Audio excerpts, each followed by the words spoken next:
It should be more about, again, user experience rather than just being good looking. You can have the best looking website, but it could be loading slowly. It could be impossible to navigate. It could be very difficult to find things. So really it should be a healthy combination of looking good, but at the same time, very easy to navigate. Welcome to the My Future Business Show, where we get you in front of your best audience and keep you there. Not only are we interviewing the biggest names in business to help you become even more successful, we're inviting you to book your spot on the show to help you grow your business. So at the end of the call, make sure you fill in the interview application form at myfuturebusiness.com/interviews. Hello and welcome back to the My Future Business Show. It's Rick Nusky. I'm your host. I'd just like to say thank you for joining us today and for all of the wonderfully warm feedback that you are providing. It makes all the difference knowing that it's making a difference for you. Now on today's show, we're going to be talking about internet marketing, business development and entrepreneurialism with Mr. Dmitrii Kustov. Welcome to the show, Dmitrii. Thank you for having me. Now, Dmitrii is one of three co-founders, business leaders at Regex SEO, and one of the first things we like to do, Dmitrii, is talk about the founders, and in particular, starting with yourself, and things like where you're located, and if you do have any time away from the workplace, what you like to do in your pastime. All right, yes. So I have founded Regex SEO in 2015. Just in the beginning, I was on my own, and it's been going on for about 2 years before I decided to merge with two of my friends. So I have a background in coding and search engine optimization, and two of my friends, they decided to open their own company, more specializing in web design. At the time, I was pretty much outsourcing all my web design work. They approached me, and we kind of decided to do a trade-off in terms of type of work. If they get any SEO work, they would send it my way. If I get any design work, I would send it their way. And it just made sense for us to merge into one company, and that's what happened. Yeah. As for what I do during my free time, me and my wife, we have a business, kind of like a side business. We are breeding dogs, corgis specifically, and also Caucasian shepherds. They are quite a rare breed from Russia, which I brought with me when I moved to US. And for fun, I like car racing. Fantastic. What particular type of car racing? All sorts, or? Well, I have my kind of amateur grade race car, and it's usually time attack or like just racing on a circuit. Fantastic. That's excellent. I love learning a little bit more about people behind the business because it actually gives some body to the business, and people want that, I think, nowadays. Would you agree with that? Yeah, absolutely. Yeah. And we actually do we do some type of tasks and kind of activities at our office, which allows us to find out more about our potential employees or current employees and things like that.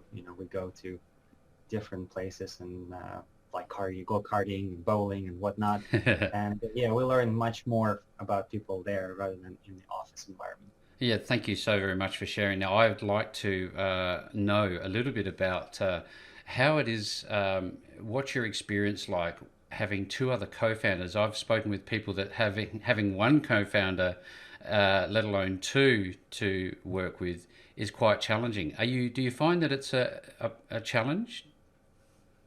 There are always some troubles we go through, but at the end of the day, we know our boundaries, and we have kind of like a system in place which allows us not to be basically friendly, and we are all friends there. And one of the good things is that we have pretty much a separation of tasks. So I am internet marketing director. I work pretty much mostly, 100% of my work is about marketing, about strategy, and the other guy, Servando, he is our visual designer. He does all of the work related to every kind of web design and graphics and all that stuff.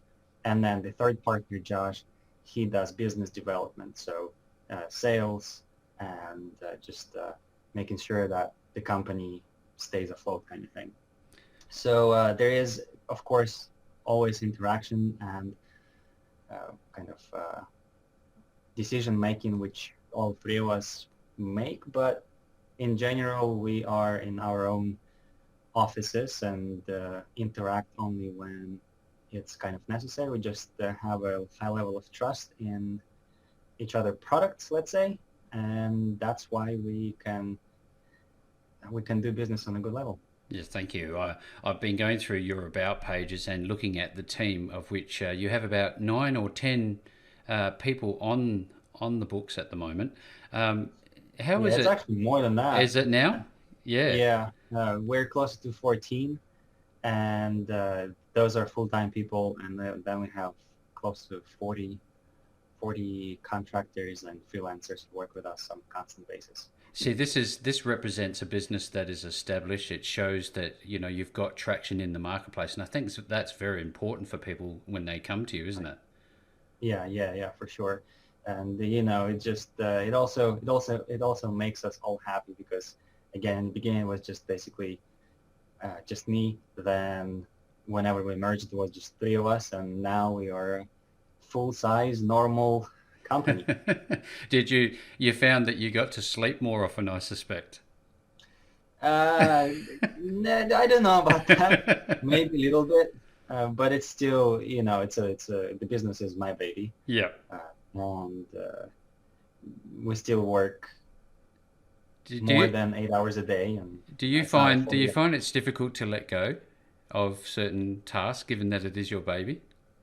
Uh, I got better at that, I would say. Yeah. In the beginning, it was, but at some point, there is a realization that there's just not enough time in the world to do everything yourself. So we just find good employees, good members of our team who we can entrust certain tasks, and at that point, everybody's job becomes easier. Yes, fantastic. I know that we're going to be talking about internet marketing. There are so many different lanes that we could walk down together. Your particular focus may not be the only focus, but your primary focus is on SEO. Is that correct? It's one of the main internet marketing channels who we specialize in. Mm-hmm. The company has been established as an SEO company, but in marketing, in internet marketing, it all comes together. You can't really separate kind of a one internet marketing channel and just go after that and disregard the others. So we do consider ourselves a full digital marketing agency, full scope, meaning that we provide every kind of service. And typically, whenever our idea is that whenever somebody comes to us with literally zero online presence, we can take them from zero to hero, and that in most cases requires a good website. So we do website development, website design. It requires other types of promotions on social media, email marketing, paid advertising, and so on and so on. So again, it's SEO is one of the main channels, but still a lot of work. We do a lot of work in other different internet marketing channels. Fantastic. I wonder if I came to you and I had absolutely nothing, and I had a business, but it was all bricks and mortar. What would you start walking me through? What is the process? Right. Whenever somebody comes to us, we our we differentiate ourselves from other businesses, other online SEO companies, is that we don't really have any plans, or we're not trying to fit a unique business into predefined plan. That's what we say. Mm-hmm. Because unfortunately there are so many other companies that they have plan number one, two, and three, and then you kind of choose from those, and that's it. Well, our idea is that every business is unique. Every business needs a custom approach, custom solution. So whenever somebody comes to us, we have a discovery meeting where we pretty much lay out the strategy, we learn about the business, and we can, with a high certainty, build a campaign which will allow that business to have the best ROI, the best growth over time. Because there are, let's say, oil and gas companies. We are located in Houston, Hmm. Texas. There's a lot of oil and gas companies here. In most cases, SEO is not the best channel for them. So why would we sell them SEO and then not pay attention to other avenues? Or let's say, like an e-commerce, some kind of boutique store. In their case, social media could be one of the best channels. So again, if we don't start with that, then the rest of the marketing will not make sense. So yeah, again, the process is more about finding that right solution for that specific situation. Thank you once again. I wonder, given the current times that we're all going through globally, excuse me, are you finding that your client base is growing at the moment because everybody's stuck at home? How's that side of it going? No, fortunately enough, because we are an internet marketing business, Mm-hmm. and not too many of our clients have been in the industries which have been affected by COVID. Mm-hmm. Fortunately, we did not have to fire anybody, or we did not have to really slow down in terms of current clientele. What did happen was, of course, every company is cutting the budget. So budgets is, and unfortunately, marketing budgets are one of the first To go. things companies are looking at to cut, Yep. which is probably not the best idea actually, because if you don't market during these times, your your brand reputation could go down, your online market share could go down. So with us, fortunately, we have not been impacted too much. We just have slowed down our new business development, Mm-hmm. but starting in July-ish, it picked up back up after everything opened after the shutdown was over. So we are pretty much back at the level we were before all of this started. Now, I know that you can't isolate one lane from another in terms of internet marketing, but what is your favorite? Do you have a favorite? Uh, I am very analytical uh, person, Yep. so I do enjoy it all together. I have been kind of trained mostly in SEO. That's where my internet marketing career started. Mm-hmm. So I probably know the most about that, but I do like that idea, that approach of strategy overall, how different pieces of the puzzle meet together, how they fit together, and I do enjoy developing strategies based on data. On the I, data. I'm a big data nerd. Yeah. Fantastic. I wonder, we're seeing so many people come out with, this is the latest SEO trick. Let's talk a little bit more about SEO.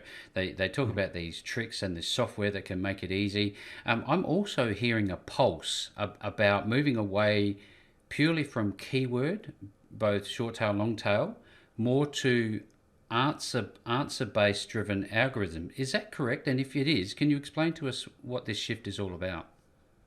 All right. So it's kind of both still. Right. So it used to be maybe 6, 7, 8 years ago that all you had to do to rank on the first page for a given keyword, you would have to just have that key phrase on your website a million times, and that's Mm-hmm. it. And then it's what that led to was just basically an impossible to read, very bad content on websites, and therefore for users, whenever they're searching on the internet for some kind of product or solution, it became very not user friendly responses, not very user-friendly answers on Mm-hmm. those websites. So Google has switched the whole approach towards user intent, and that is basically trying to answer user question and provide the best answer for the intent, because we're all human, and uh, whenever somebody is typing a specific search, they could type it in different ways, and they're not necessarily meaning exactly what they're typing. Yeah. Um, a good example would be something like you could type in like buy running shoes, right? This is pretty clear. I want to buy some shoes. But if you type in best running shoes, most likely you're still looking to buy, but at the same time, your intent is to kind of see some comparison between brands, maybe Mm-hmm. see some like pros and cons, maybe best pricing, things like that. So uh, if you're just one brand website, then most likely you're not going to be ranking for best running shoes, because if you're only all you're doing is just trying to sell and push your own product without comparing to competitors or other brands or anything like this. So Google, in this case, and if you Google anything like that, in most cases they provide answers with those type of competitor aggregator websites, some kind of review websites, maybe YouTube videos and things like that. So that's really what that move was, from one-to-one phrase to more about what people are actually meaning when they're typing in something in Google. Thank you for sharing that. I often find that using phrases like how to or what if are very helpful. Is it important how you structure, let's say if we were doing a website, web page, and we're creating a post of sorts and we want to explain to our visitors as a business how to do X. Is that a good way to start off? It surely would be a good place to start. There is a lot of other type of strategy which comes into website development, such as, for example, content marketing and content strategy. If you are just a blogger and all you do is review products, Mm-hmm. then sure, how-to type of articles would work for you. But if you are a business which sells a product or a service, then you still need to have a structure of your website where your services and products kind of uh, they work together with how-to articles, with um, I don't know, some kind of comparison articles, and so on. Now, and as for how to actually name the article, well, there are many tools, and quite a few of them are free, that will allow you to find the best or the highest search volume keywords, Mm-hmm. right? So let's say how to do X, whatever that X is. Yeah. There could be other type of searches which are asking exactly the same question, but they might be rephrased a little bit. And these tools will help you to find, they will show you how many people are searching for those type of products, and how, for what type of products and services they're searching, and how they're searching for them. That way, whenever you optimize the content, you can actually include all of those high volume, high search volume key phrases in your text, in your content, to basically satisfy the most users on the internet. Now, primarily, Google is the one that we need to measure, the measuring stick by which we all act on, generally, aren't they? Yeah. They tend to have a number of different measurements or metrics that they use to determine rankability. One that often comes up is, for me, is your site speed. How do you help your clients in terms of site speed? Okay, so Google uses hundreds and hundreds of different signals. Site speed is what it used to be, that it was literally like a metric. Yeah. You can go to Google PageSpeed Insights, and they will give you a score out of 100. And it used to be back in a day, like 10 years ago, that they the Google itself would basically use that number as a measuring stick. Like if you're less than 90 out of 100, then we're not going to show you as often as people who are 92 out of 100 or something like this. Nowadays, this metric, this site loading speed metric, it's more in the bucket of user experience metrics. Mm-hmm. And well, I guess let me kind of sidestep a little bit. There are really four main ingredients of SEO, or really any optimization on the website. One of them is technical, which is just making sure your website runs, like speed and things like that. Then user experience is a huge thing nowadays. Then content itself, making sure you're talking about the right things. And the last one, let's see, user experience, content, technical, and backlinks, right? The fourth one is backlinks, Yeah. right? Like recommendations. So with the user experience bucket, it doesn't really matter as much what your literal loading speed is. If you're loading in 2 seconds or 3 seconds, it's more about how user feels or how they perceive the loading.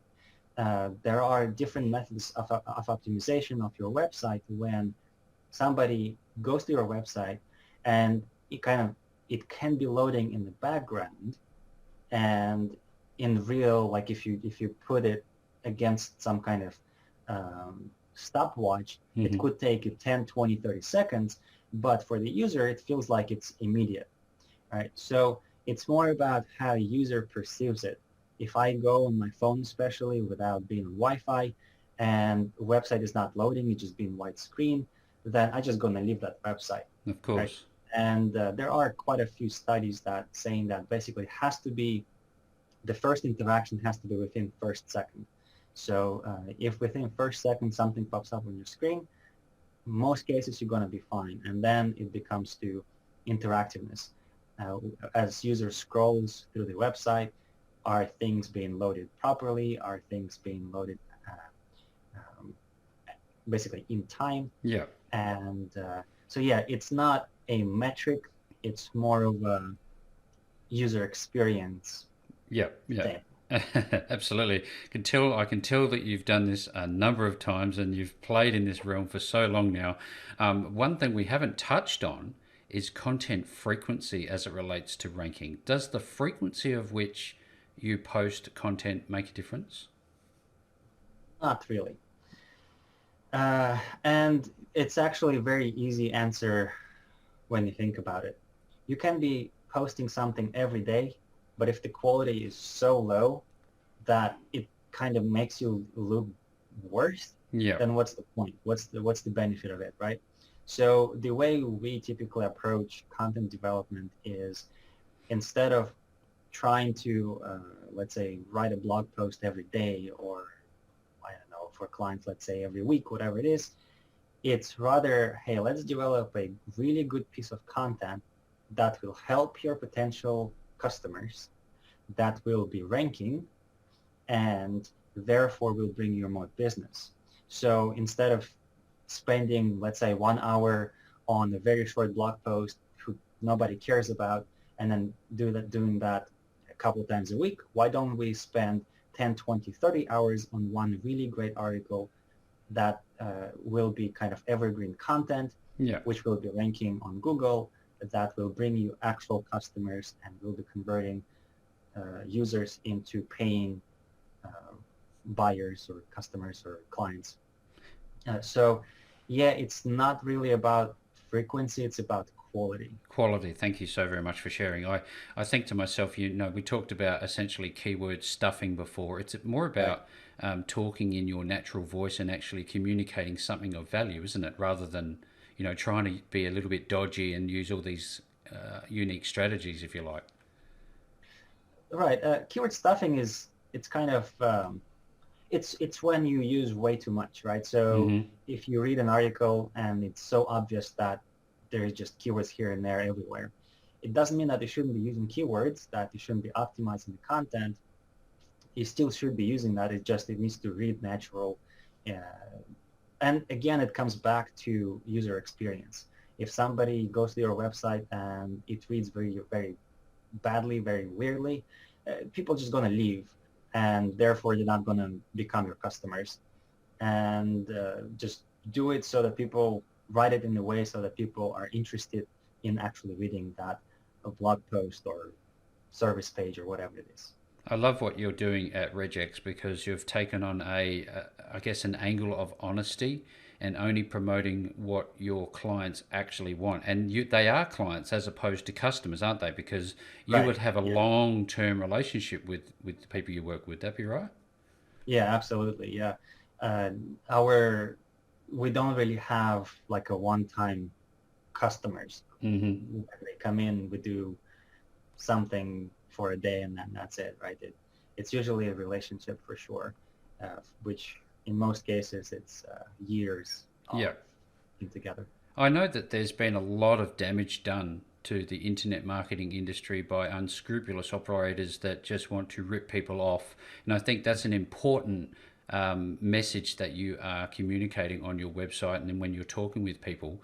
Uh, let's explore backlinks as it relates to this very same problem. Uh, are backlinks still a viable option? It's a very not just viable but very important part of, especially in SEO world, Mm-hmm. because well, so a backlink is any other website linking to your website. Now, there are different types of backlinks, and they could be very spammy. They could be very what we call black hat, which do not have any value. And this is what really it comes down to. Each backlink is the way we like to explain it to our potential clients. They are like recommendations on in the internet world.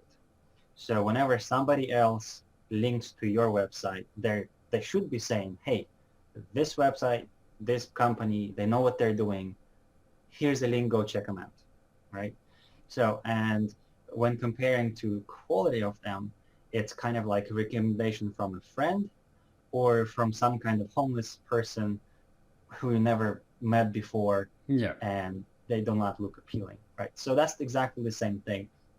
So it's more about quality of those links and making sure that they actually give you value or give users value. Mm-hmm. They shouldn't be just bought pretty much, right? Yeah. You don't want them on some kind of third-party weird website which has nothing to do with your business or industry you're in or anything like that.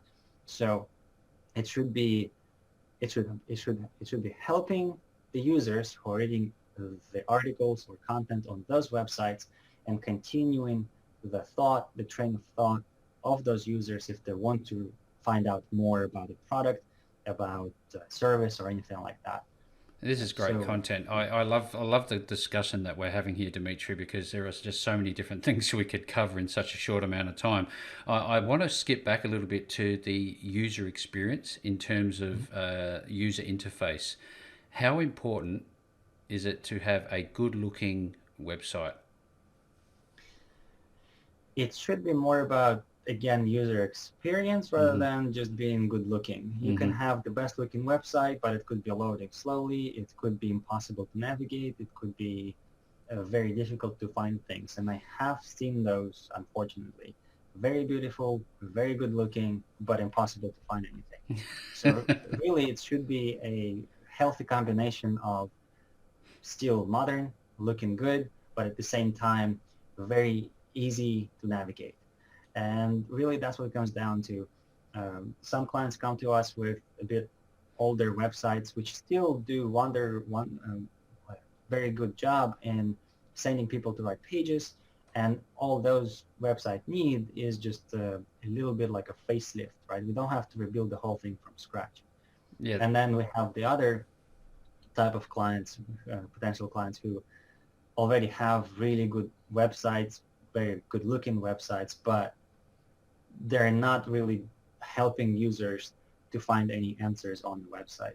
So in those cases, we kind of have to rebuild the whole thing, even though they might look better from the first glance. And that's what it comes down to, really. Yeah. Uh, yeah. Thank you. I wonder, you talk about existing websites. I suspect they've got a lot of SEO juice in them. When you have to rework or remodel a web page or a series of web pages to make up a website, are you undoing all of that good work because of the age of a domain? Age of a domain is not that big of a deal anymore. Again, 10 years ago or so, it used to be a much bigger deal. Nowadays, it's just more about optimization, backlinks. It's more about kind of a brand awareness, really, right? There are a lot of brand new companies, and some of them are very new but already very well known because they just do good work and the word spreads. So age of the domain does not mean that much anymore. It's more about providing that quality content to users with providing good user experience. This leads me to my next questions about you touched on brand. Now, brand awareness, brand positioning, brand messaging, is that something that Regex SEO provides help with?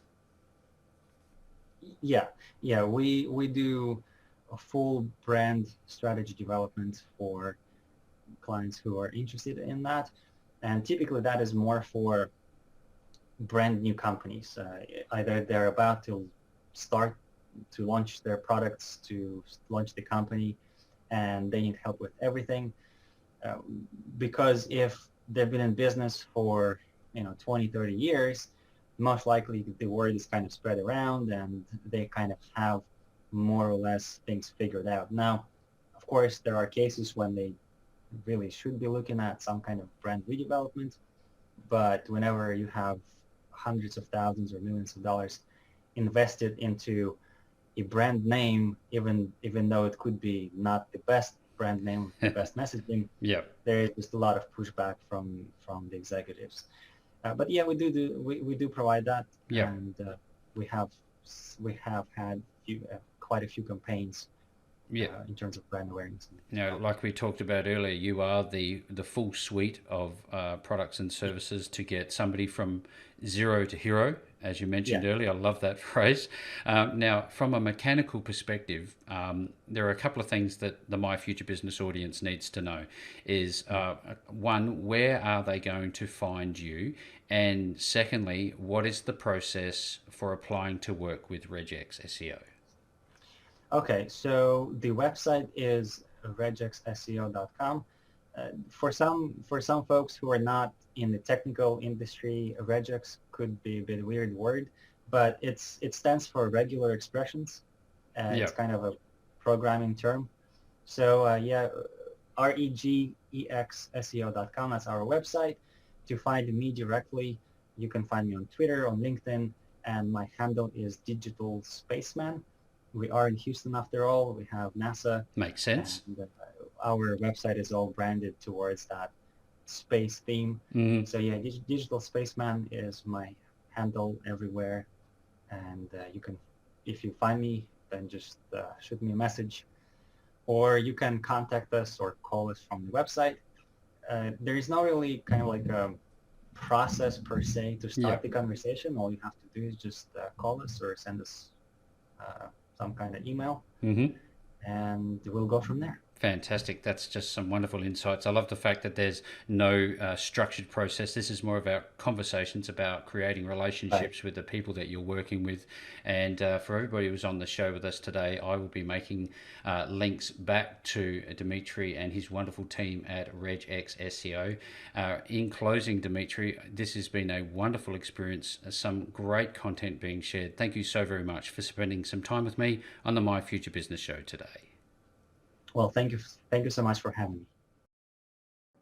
Thanks for joining us today. If you enjoyed the call, then make sure to subscribe, leave a comment, share us with your friends, and book your spot on the show at myfuturebusiness.com/interviews. And if you're looking for solutions that will help grow your business, then visit myfuturebusiness.com/shop.